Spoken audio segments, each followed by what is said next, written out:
پر ابھی تک ناسا کے مطابق جو پہلا سٹیپ مکمل ہوا ہے وہ آرٹیمس 1 تھا، یعنی آرٹیمس مشن کا پہلا مرحلہ، جس کے اندر بغیر انسانوں کے انکریو فلائٹ کو اسپیس کے اندر یعنی چاند کے گرد بھیجنا تھا، اور یہ صرف چاند کا چکر لگا کر واپس کامیابی سے زمین پر آ چکا ہے تاکہ SLS اور راکٹ کی طاقت، اس کی ایکوریسی اور اس کے اورین کیپسول کو چیک کر سکیں کہ کیا مستقبل کے انسانوں کے لیے یہ واقعی سیف بھی ہیں کہ نہیں۔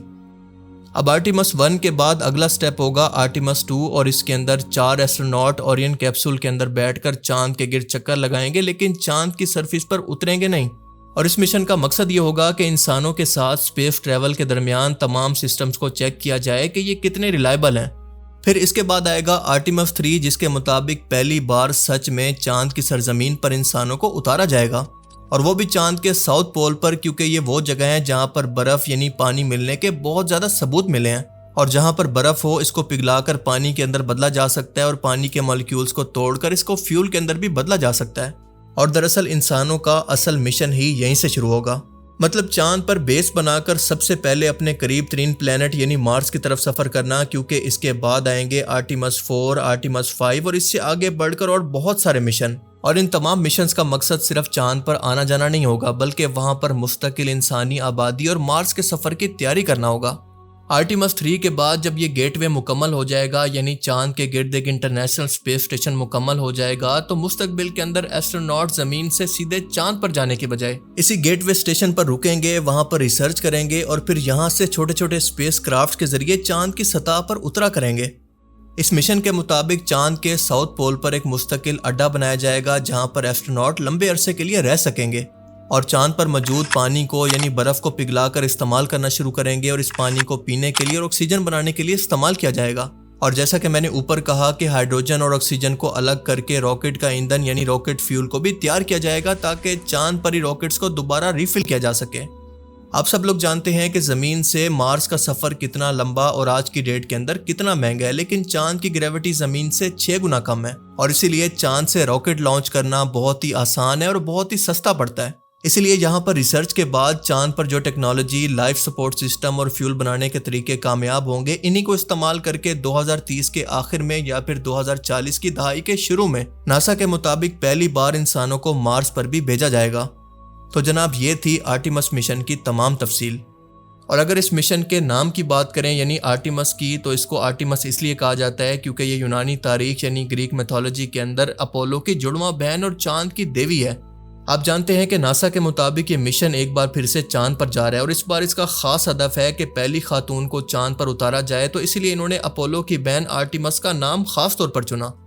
اور آپ کو بتاتا چلوں کہ اپولو بھی دراصل میوزک، شاعری، شکار، ہیلنگ اور سورج کا دیوتا مانا جاتا ہے گریک میتھولوجی کے اندر۔ اس کے علاوہ اپولو کو ایک طاقتور اور اپنے رتھ پر بیٹھ کر آسمانوں کی بلندیوں کو چھونے والا دیوتا بھی کہا جاتا ہے۔ اب سب سے بڑا سوال یہ پیدا ہوتا ہے کہ میں اس مشن کو، جو کہ ابھی سٹارٹنگ سٹیج پر ہے، اس کو سچ کیوں مان رہا ہوں؟ دیکھیں اس کی بہت ساری لاجیکل ریزن ہے، کیونکہ پہلی ریزن یہ ہے کہ سال 1969 کے اندر کوئی ایسا ملک نہیں تھا جو کہ امریکہ کی مون لینڈنگ کو مانیٹر کر کے اس کو فیک ثابت کر سکتا ہو، پر آج وہ ٹائم نہیں ہے۔ مطلب آپ خود دیکھیں کہ چائنا اور رشیا جیسے ملک کتنی زیادہ اسپیس کے اندر ایڈوانس ٹیکنالوجی رکھتے ہیں، جبکہ ناسا کا آرٹیمس 1 مشن چاند کی طرف گیا تو چائنا اور رشیا کے رڈار اور اسپیس ٹیلیسکوپ اس کی ہر ایک حرکت پر نظر رکھے ہوئے تھے۔ اس لیے آپ ذرا اگر نیوٹرل ہو کر سوچیں تو آپ کو پتہ چلے گا کہ یہ تو بہت اچھا موقع تھا کہ امریکہ کے یہ دونوں سب سے بڑے دشمن پوری دنیا کے سامنے ناسا کا جھوٹ بے نقاب کر دیتے، کیونکہ اگر وہ ایسا نہیں کرتے تو امریکہ دنیا کی سب سے بڑی خلائی سپر پاور بن جائے گا، جو کہ یہ کبھی برداشت نہ کر سکتے۔ لیکن سچ یہ ہے کہ کسی بھی ملک نے اس پر کوئی شک نہیں کیا۔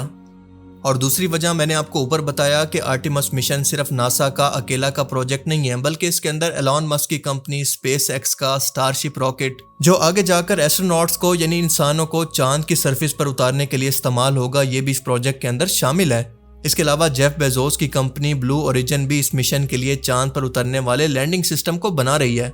مطلب آپ خود سوچیں کہ ان کمپنیز کے اندر لاکھوں انجینئر، سائنسدان اور انویسٹر شامل ہیں، تو کوئی بھی پرائیویٹ کمپنی اربوں ڈالر کا نقصان اور اپنی ساکھ داؤ پر لگا کر کسی فیک ڈرامے کا حصہ تو نہیں بن سکتی۔ اور تیسری وجہ یہ ہے کہ جب اورین کیپسول چاند کی طرف جا رہا تھا تو صرف ناسا اس کو لائیو نہیں دیکھ رہا تھا، بلکہ پوری دنیا کے ہزاروں شوقین افراد اور ریڈیو آپریٹرز نے زمین سے اپنی دوربینوں اور انٹیناز کے ذریعے اورین اسپیس کرافٹ کے سگنلز کو لائیو کیچ کیا۔ مطلب اس کا راستہ ٹریک کیا اور اسی خلائی جہاز کی لائیو ٹیلی میٹری یعنی سپیڈ، لوکیشن اور سگنل انٹرنیٹ پر اوپن سورس تھی، یعنی کوئی بھی شخص اس کو دیکھ سکتا تھا اور اس کو لائیو ٹریک کرنا بھی پاسبل تھا۔ اور آپ جانتے ہیں کہ ہالی ووڈ کی کسی اسٹوڈیو فلم کے سگنل چاند کی طرف سے تو آ نہیں سکتے۔ نمبر 4 ریزن ہے کہ آرٹیمس مشن اپنے ساتھ 4K اور 8K کیمروں کو ساتھ لے کر گیا تھا، اور اورین کیپسول کے بازوں پر لگے کیمروں نے زمین اور چاند کی ایسی لائیو ویڈیوز اور تصویریں بنائی ہیں جن کو ایڈٹ کرنا یا پھر فیک بنانا پاسبل ہی نہیں ہے۔ مطلب ان ویڈیوز کے اندر چاند کی سطح کے وہ گڑھے جن کو کریٹرز کہتے ہیں بالکل اسی پوزیشن کے اندر نظر آئے جیسا کہ وہ ریل میں موجود ہیں۔ اب سوال یہ ہے کہ آخر یہ سب کچھ ہو کیوں رہا ہے؟ مطلب کیوں یہ سائنٹسٹ اور دنیا کے امیر ترین لوگ ہماری اس خوبصورت زمین کو چھوڑ کر چاند اور مارس پر جانا چاہتے ہیں جو کہ بالکل بے آباد ہیں؟ دیکھیں شارٹ میں سمجھاتا ہوں کہ اس وقت دنیا کے تمام انسان یعنی تقریباً 8 ارب سے زیادہ لوگ صرف ایک ہی سیارے یعنی زمین پر رہ رہے ہیں، اور اگر خدا نہ خواستہ مستقبل کے اندر کوئی بڑا خلائی حادثہ ہو جائے، جیسا کہ کوئی بڑا ایسٹرائڈ زمین سے ٹکرا جائے، بالکل ایسے ہی جیسے کروڑوں سال پہلے ٹکرایا تھا اور ڈائناسور کا نام و نشان مٹ گیا تھا، یا پھر خدا نہ خواستہ کوئی نیوکلیر وار چھڑ جائے تو انسانوں کا نام و نشان بھی ہمیشہ کے لیے مٹ سکتا ہے، اور اسی لیے وہ چاہتے ہیں کہ انسانوں کا ایک چھوٹا سا بیک اپ زندہ رہے، جو کہ ظاہر ہے کہ امیر ترین لوگ ہی ہوں گے، اور اسی لیے وہ اس کے اندر اتنا انٹرسٹ لے رہے ہیں۔